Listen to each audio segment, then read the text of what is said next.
Kinabalu. Si vous recherchez l'authenticité, il faut rester dans la zone forestière qui recouvre sa base. Il faut l'explorer.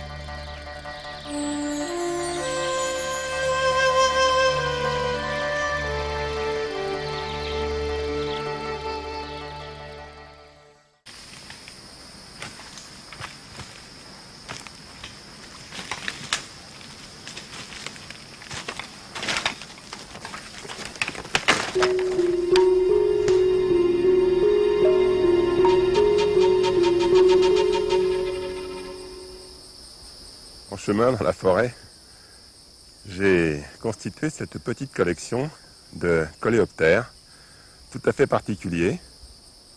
Celui-ci peut mesurer 13 cm de longueur. Il est bien armé, c'est un mâle. Celui-ci est également un mâle. Il est un peu plus calme. La femelle est beaucoup plus petite. Elle n'est pas armée comme le mâle. Ce sont des insectes forestiers. Leurs larves se développent dans le bois en décomposition. Ils sont donc très utiles à la forêt puisqu'ils fabriquent l'humus.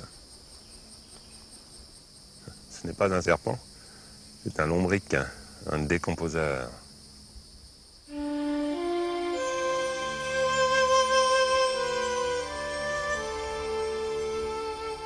Pour s'épanouir, la forêt a d'abord besoin de ce qui se passe là-haut, dans la canopée. Nous sommes environ à 600 mètres d'altitude. Je vous propose tout de suite de gagner quelques dizaines de mètres.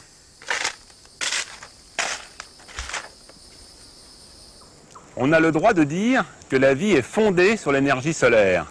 Or, je suis ici au beau milieu d'une usine chimique qui tire son énergie précisément du soleil. Cette énergie qui brûle la peau, qui fait fondre les glaciers, est captée par les feuilles des végétaux pour l'élaboration de sucre. Tout cela se passe lors d'une réaction chimique, la photosynthèse. La plante combine du gaz carbonique, CO2, que le feuillage prélève dans l'air, de l'eau, H2O, pompée par les racines dans le sol. 6 atomes de carbone se conjuguent pour former une molécule de glucose, ce qui donne C6H12O6. Le surplus d'oxygène est libéré dans l'atmosphère. Un grand arbre de cette forêt ombrophile peut réaliser plus de 1,5 kg de glucose par jour. De cette masse, 60% sont utilisés par la respiration.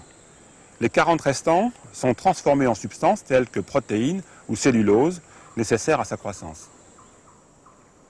Pour qui sait se promener tranquillement, sans faire de bruit, en se faisant tout petit, à condition d'être dans la canopée, il est possible de découvrir 75% de la faune qui habite la forêt, puisqu'elle se trouve à cet étage, c'est-à-dire à plus de 40 mètres au-dessus du sol. Parmi cette faune, il y a des sauterelles de couleur verte qui ressemblent aux feuilles, des sauterelles de couleur marron qui ressemblent aux écorces, il y a des lézards de toutes les couleurs, mais il y a aussi des serpents de toutes les couleurs, comme celui que je viens d'attraper à 40 mètres au-dessus du sol.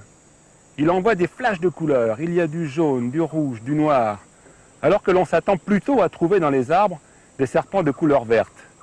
Ici, on l'appelle serpent-grenouille, tout simplement parce qu'il se nourrit de petites grenouilles arboricoles et de leurs œufs.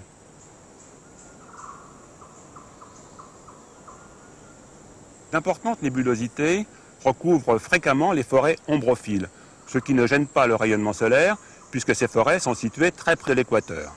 Le rayonnement solaire, plus des températures élevées, plus des précipitations importantes, permettent à ces forêts de produire entre 25 et 30 tonnes de végétaux par hectare et par an, ce qui est le double de ce que produisent nos forêts tempérées.